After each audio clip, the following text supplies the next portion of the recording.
बिस्मिल्लाहिर्रहमानिर्रहीम। ख़ातिन हज़रात अख्तर अब्बास का सलाम पहुँचे। मेरा बहुत जी चाहता है कि मैं आपसे अच्छी अच्छी बातें किया करूँ, फूलों की, खुशबुओं की, बागों की, नज़ारों की। शायद इसीलिए मैं पिछले दिनों पाकिस्तान के शुमाली इलाक़ाजात में गया, बहरीन, मदियन, स्वात, मैंगोरा, कुछ दिन वहाँ गुज़ारे। अल्लाह की नेमतों और कुदरतों और ख़ूबसूरतियों के साथ गुज़ारे। पर वहाँ रहते हुए भी और वापसी में भी जितनी कॉल्स आती थीं और जितने लोगों के दुख और दर्द सुनने को मिलते थे, वो उतनी ही तकलीफ़ बढ़ा देते थे। हमारी आंखें बेशक कुछ और देख रही होती हैं, पर जो हमारी रूह है उस पे जब ज़ख्म लगता है, जब दूसरे को तकलीफ़ होती है, तो वो कम नहीं होती। आप सोचिए, आज जो आपको बात बताने लगा हूँ, अगर कभी आपका ऐसी खातून से वास्ता पड़ जाए और आपकी ज़िंदगी में खुदा न खास्ता ऐसी कोई खातून आ जाए, तो आप क्या करोगे? ये मेरा सवाल है। जब आप बात ख़त्म होगी तो मुझे इस सवाल का आपसे जवाब भी चाहिए होगा। ये खातून जो एक मामूली से घर से ताल्लुक़ रखती थी, इसकी शादी एक बहुत अच्छे ख़ानदान में हुई। नीम ख़ानदासी खातून थी, मतलब FA BA किया हुआ होगा, पर ये वो तालीम होती है जो आपने प्राइवेट हासिल की होती है और आपकी ज़िंदगी पे बहुत ज़्यादा इसका असर नहीं होता, ना ग्रूमिंग पे, ना कुछ आपको बोल चाल पे। उस नए घर में आने के बाद इस खातून ने ज़िंदगी जीना सीखा। उस नए घर में आने के बाद इस खातून ने बोलना, चालना, उठना बैठा सीखा। लेकिन उसके दिल में चंद बातें इतनी मुस्तहकम थीं जो उसने अपनी माँ से सुनी थी, या उस ख़ानदान की जितनी औरतों में वो बातें होती होंगी। चूँकि जो बातें ख़वातीन, बड़ी ख़वातीन करती हैं, तो छोटी ख़वातीन वही बातों को सुनती हैं और अपने दिल का और जहन का और याददाश्त का उसी को हिस्सा बनाती हैं। तो उसकी सोच ये थी कि औरत की ताकत 3 चीज़ों में है। नंबर 1 सोने में, नंबर 2 बेटों में, नंबर 3 ज़ाती घर में जो उसके नाम हो, नंबर 4 गाड़ी में। ये उसका स्टेटस सिंबल भी होता है। उसके लिए इन चारों में अगर आप गौर करें तो किसी फ़र्द का नाम नहीं आता, किसी रिश्ते का नाम भी नहीं आता। ये सारी अशिया हैं, चीज़ें हैं। और हमने तो अपने उस्ताद से ये सुना था, इशफाक साहब कहा करते थे कि जो चीज़ों से मोहब्बत करता है उसका दिल अल्लाह की मोहब्बत से खाली हो जाता है, और जो चीज़ों से मोहब्बत करता है उसके दिल में इंसानों की मोहब्बत भी बाकी नहीं रहती। इस वाले केस में काश ऐसा ना हुआ होता, पर ऐसा हुआ। वो जो मियाँ थे, he was engineer, a very successful engineer, और सरकारी जॉब के साथ साथ वो अपना प्राइवेट एक बहुत अच्छी कंपनी रन करते थे। ज़ाहिर उसमें बेशुमार स्टाफ था, वो उसको सुपरवाइज़ करते थे। शाम में कभी कभी उनके पास जाते थे, उनके बिना भी वो कंपनी चलती थी, आठों पे चल रही होती थी। ज़ाहिर है बंदा खुद बावसीला हो, बारसूख हो, तो बहुत सी चीज़ें आसान हो जाती हैं। पर उस फ़र्द का एक ही माटो था कि मुझे तो हलाल रिज़्क़ के साथ जीना है ताकि ज़िंदगी अच्छी मुस्तहकम हो। मैं आसपास हाथ नहीं मारूंगा, और वो हाथ नहीं मारता था। फिर हुकूमत बदली, फिर वक्त बदला, फिर काम रुक गए, फिर अदायगियाँ रुक गई, फिर काम सारे जो ठप हो गए। और उस दौरान क्या हुआ कि उनको पहला हार्ट अटैक हुआ, हॉस्पिटलाइज हुए, उनका इलाज हुआ। उस इलाज पे जो लगने वाले अखराजात थे, ज़ाहिर है वो उनके अपने अकाउंट में से थे, उनके अपने घर में पड़े हुए थे, वो ख़र्च होते रहे और उस पर काफ़ी पैसा उठा। फिर वो ठीक हो गए, घर आए। लेकिन करना खुदा का ये हुआ कि अगले साल उन पर फालज का अटैक हो गया। और आप सोचिए कि 3 बेटे थे, 2 बेटियां थीं, और अपनी उम्र भी उनकी को 45 प्लस होगी। बट कुछ चीज़ों का हम कुछ भी नहीं कर सकते, जो कुदरत ने लिखी होती हैं या हालात और वाक़यात होते हैं।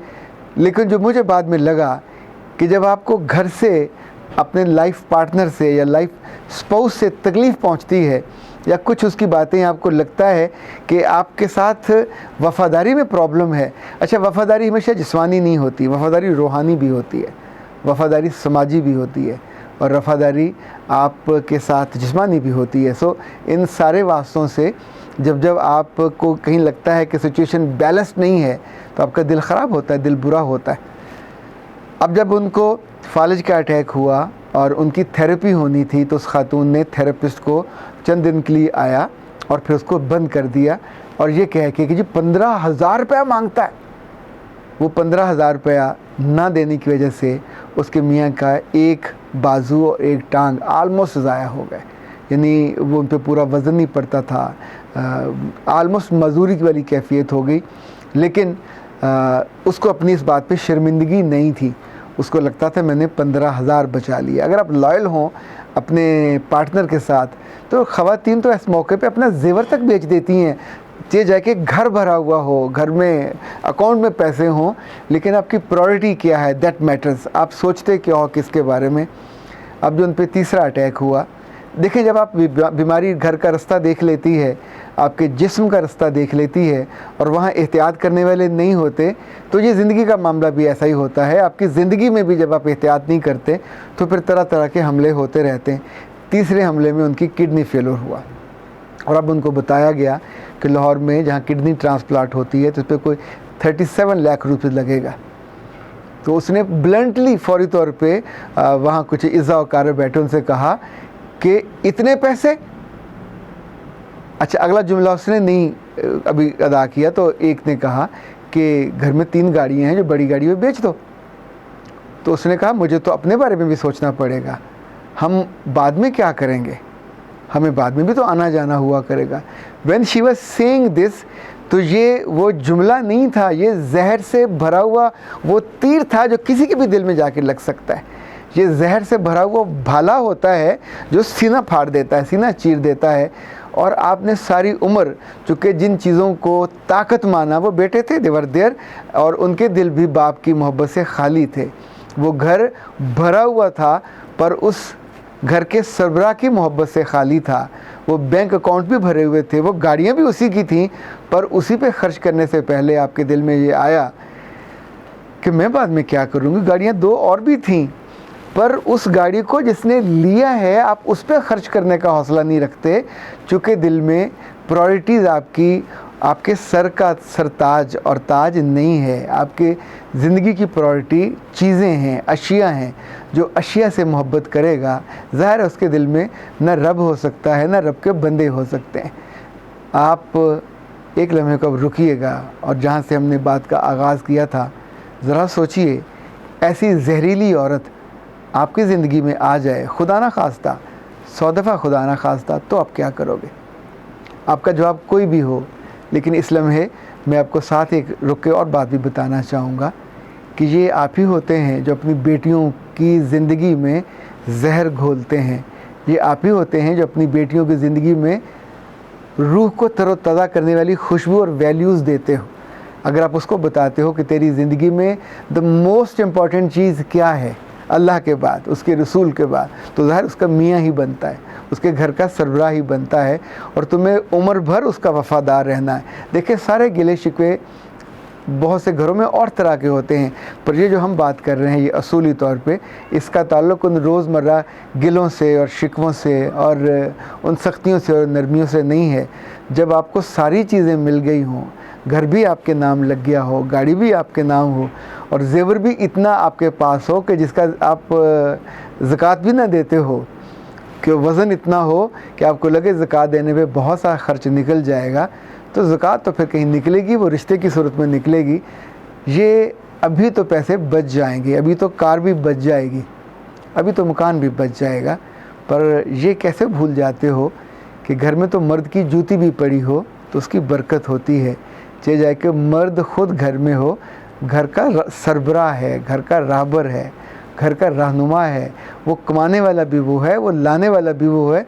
अच्छा, जब हम ये नहीं बताते कि जब उस पर मुश्किल वक्त आएगा तो कैसे बच्चे और उसकी अहलिया मिल के उसको सहारा देंगे और उसका आसरा बनेंगे। वो सारी उम्र सहारे देता बूढ़ा हो जाता है, अपनी जान पे खेल जाता है, और जब उसकी बीमारी का वक्त आए तो आप यहाँ से भी अपना हाथ उठा लो और यहाँ से भी उठा लो और उसको नर्सों के और डॉक्टरों के हवाले कर दो, या फिर बेरहम हवालात के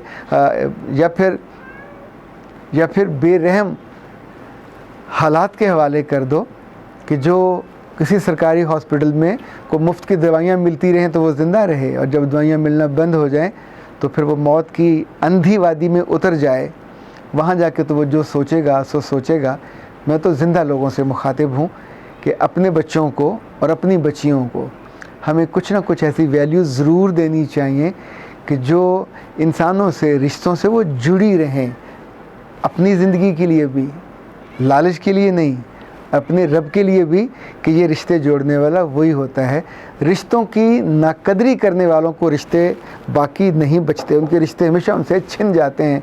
फिर वो रोती कुरलाती और तड़पती हैं और फिर वो ज़ाहिर बेवा भी कहलाती हैं, और फिर सारी ज़िंदगी का वो जो मुकाम और मर्तबा होता है वो छिन जाता है। एकदम से आपकी ज़िंदगी का लेवल यहाँ से नीचे आ जाता है, आपका भी, आपके बच्चों का भी और आपकी बच्चियों का भी। हाँ, मैं ये नहीं जानता कि उस लालच का और मीननेस का क्या बनता है जिसने आपके सारे दिल पे जगह बनाई होती है। वो आपको ज़िंदा रखता है या मार देता है। कुछ लोग तो ज़िंदा होते हैं पर मुर्दे होते हैं, मरने जैसे, और मरे हुए लोगों से ज़्यादा बुरे होते हैं। मेरा रब हमेशा हमें इस अज़ाब से और ऐसे अज़ाब जैसे लोगों से बचाए रखे। अख्तर अब्बास को इजाज़त दीजिए। अस्सलाम वालेकुम।